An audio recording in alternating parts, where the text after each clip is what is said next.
Hello పిల్లలు, ఎలా ఉన్నారు? Welcome to Sparrow TV. Sparrow TV చూస్తున్నందుకు, స్పారో టీవీని లైక్ చేస్తున్నందుకు, షేర్ చేస్తున్నందుకు అందరికీ థ్యాంక్స్ రా పిల్లలు. పిల్లలు, ఇంకొక విషయం ఏమిటంటారా, మీరు నవ్వించే పనులు చెయ్యాలి. నవ్వించడం వల్ల నిజమైన సంతోషం వస్తుంది అనేది నేను చెప్తున్నాను అనమాట. ఆ సెన్స్ ఆఫ్ హ్యూమర్ని అలవాటు చేసుకోవాలి. ఇప్పుడు మీరు చిప్స్ తిని, పాప్కార్న్లు తిని, అవి తిని, ఈ స్వీట్లు హాట్లు తిని, అడ్డమైన తిండ్లన్నీ చిరుతిండ్లు తినేసి ఒక మూలలో అలా బొంగమూతి పెట్టుకొని, మొబైల్స్ పెట్టుకొని గంటలు గంటలు తలబడి ఆడుకుంటుంటే బొజ్జ పెరుగుతుంది, బుర్ర తరిగిపోతుంది, నీ ఆలోచనలన్నీ గబ్బును పట్టుపోతాయి.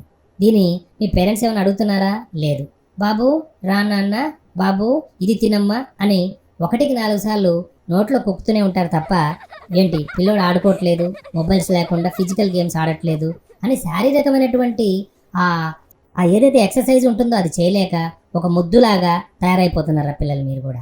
దీనివల్ల ఆడి మొహం చూస్తేనే అనిపిస్తుంటుంది వీడేదో పెద్ద బాల విలన్లాగా ఉంటాడు. మొహం ఇలా బొద్దుగా పెట్టేసుకుని ఏంటి అంటే, మా అబ్బాయి ఇప్పుడే పిజ్జా తిన్నాడండి అని వాళ్ళ మమ్మీ చాలా గర్వంగా చెప్పుకుంటుంది. ఇంకో వాళ్ళ మమ్మీ 3-4 తిన్నాడండి మా అబ్బాయి అని అంటది. దీనివల్ల ఏమిట్రా, మీకు జబ్బులు వస్తాయి తప్ప, ఒళ్ళు పెరుగుతుంది తప్ప బుర్ర పెరగదని నేను చెప్తున్నా. అలాగా ఎవరైనా సరదాగా మిమ్మల్ని చూసి నవ్వకూడదు, మీరు నవ్వించే ప్రయత్నం చేయాలి. నవ్వు ఎంత బాగుంటే అందరూ సంతోషంగా ఉంటారు.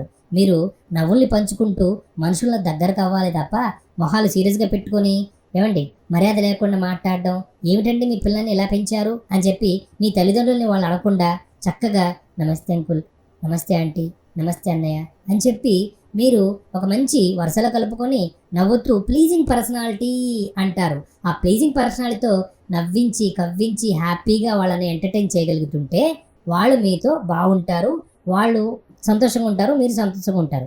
మనసులో ఏదో పెట్టుకొని స్ట్రెస్ పెట్టుకొని వీడికి ఎంత పెన్షన్ అంటే, ఈ టెన్షన్ ఏంటంటే వాళ్ళ నాన్నకి జీతం రాకపోయినా టెన్షన్ ఉండదు, వాళ్ళ అమ్మమ్మకి పెన్షన్ రాకపోయినా టెన్షన్ ఉండదు, ఇది మాత్రం టెన్షన్ ఉంటుంది. ఎందుకు అంటున్నారు? ఆ మొబైల్లో ఛార్జింగ్ అయిపోతుంది, మొబైల్లో గేమ్స్ ఆగిపోతున్నాయి, మమ్మీ అడుగుతుంది హోంవర్క్ చేయమని. ఈ టెన్షన్తో మొహం అంతా సీరియస్ పెట్టేసుకుని స్ట్రెస్ పెట్టుకుంటారు. అవసరమరా పిల్లలు మీ తల్లిదండ్రులు ఎలాగో చెప్పట్లేదు, చెప్పినా మీరు వినట్లేదు, కనీసం నేను చెప్పిందని వినరా. మీరు బుర్ర పెంచుకోవాలంటే ఫిజికల్ గేమ్స్ ఆడండి, నవ్విస్తూ ఉండండి. మీరు ఎక్కడ నవ్వుతూ ఉంటే అందరూ మీతో సంతోషంగా ఉంటారు. నవ్వుల పాలు కాకూడదని నేను చెప్తున్నాను. ఇలాగే ఇంకొన్ని 2-3 మంచి వాక్యాలు చెప్పి ఈ ఎపిసోడ్ని ముగిద్దాం. మనసులో మంచి ఆలోచనలు ఉంచుకోవాలి. పాపం అనే పనులు మనం చేయకూడదు, పాపం అనిపించే పనులు ఎప్పుడూ చేయకూడదు. డబ్బు కంటే నువ్వు ఎక్కువ విలువైంది ఏంటో తెలుసుకోవాలి. తర్వాత చదువు అంటే చదివే కాదు, ఆ చదువుని ఆ జ్ఞానాన్ని 10 మందికి ఎలా పంచాలో కూడా తెలుసుకోవాలి.